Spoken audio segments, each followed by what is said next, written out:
Ce qui est destiné à être le sera, peu importe le temps que cela prendra. Tout commence par ce post du 1er décembre. Agnès Inago sollicite l'aide des personnes de bonne volonté sur les réseaux sociaux pour la célébration du jour le plus important de sa vie, son mariage. 3 jours plus tard, le grand jour est enfin arrivé. Il est 7 heures, nous retrouvons Agnès en séance de maquillage. Agnès Inago a la soixantaine et se marie pour la première fois. Un événement jugé quasiment impossible selon elle.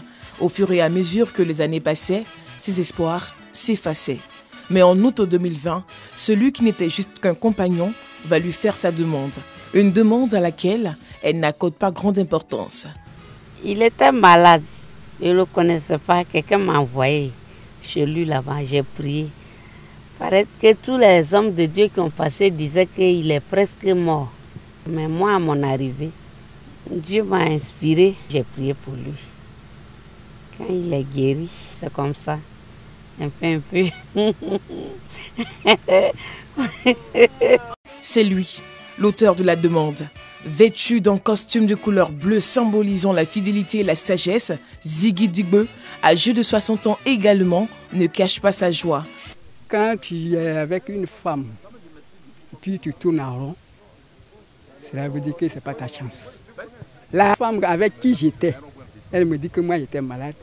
Donc elle ne peut pas dormir, elle ne peut pas rester avec moi parce que je suis un malade. Donc, celle qui est venue prier, si elle veut, elle n'a qu'à me prendre. Marietou est l'une des bienfaitrices d'Agnès.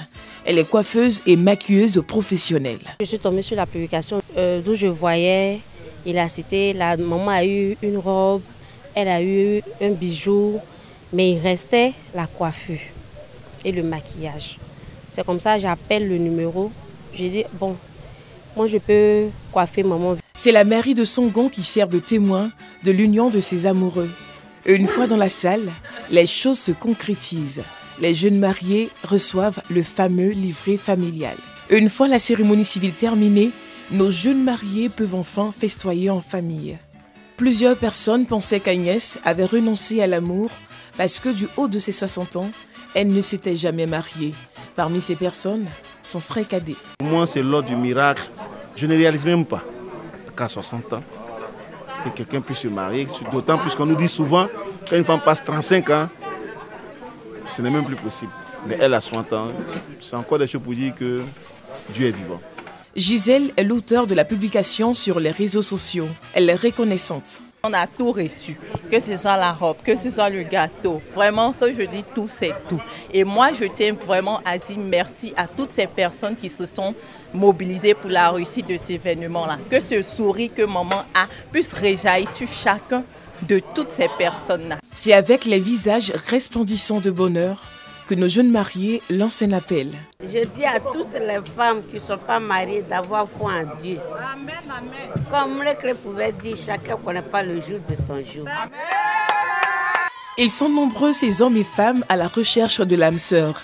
Cette histoire est la preuve que toutes les cartes ne sont pas jouées tant que nous vivons. Vive les mariés!